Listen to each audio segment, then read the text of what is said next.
Hello, welcome. Today we are just going to be looking very quickly at rent versus buy. What is the better option? And, frankly, everybody's got their opinion. Everybody has got really good debatable information.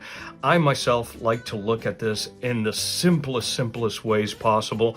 So I'm going to just look at rent versus buy, and we're going to do it with just straight up numbers, averages, okay? And this is going to be taken into account the averages right now for the Phoenix area, which average rent, and it's going to be for a 1,200 square foot home to an 1,800 square foot home, 3-bedroom, two bath, type of scenario, okay? So right now that average is 1,533 here in the Southwest Phoenix area, whereas the average home sale price has actually been $240,520.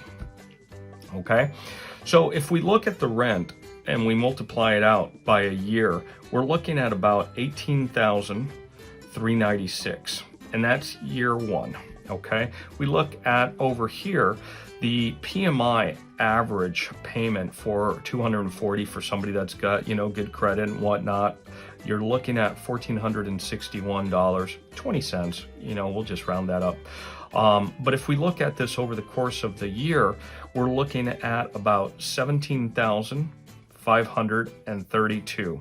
That's year one. So you can see right off the bat, actually, you end up paying a little bit less. Now, of course, this doesn't take into consideration the down payment that you give, which, of course, we didn't consider that. Like I said, I'm looking at this in the most simplest of ways.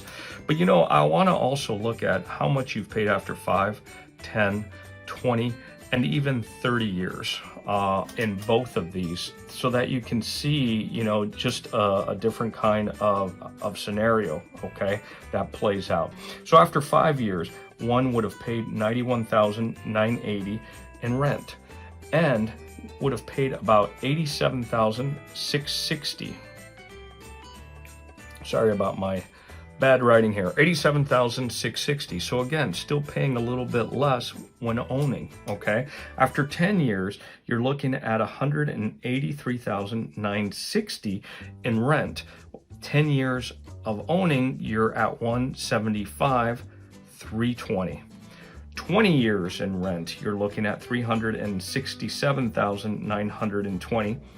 Kind of makes your mind reel once you think that you've spent so much money in rent, right? After 20 years of owning, you've paid $350,640. And lastly, after you get to year 30, you've basically paid $551,880 in rent. And for the 30 years after paying the mortgage, you're at $525,960. Okay? Now, granted, a good portion of, this ends up going to principal, but some does end up going to pay down the equity. So after 30 years, you basically have paid off and you've got your equity in the home, okay? But in addition, a home will generally appreciate, ballpark, let's just say about 5% a year, which comes down to about $12,026 on a yearly basis. So after a 30-year period of time, you would have seen that appreciation has been, give or take, about $360,000. I'm sorry for the phone ringing there. $360,640.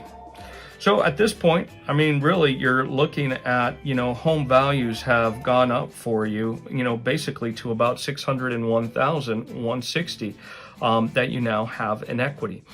Over here on the rent side, this is not recoverable cost. This is just straight up expense.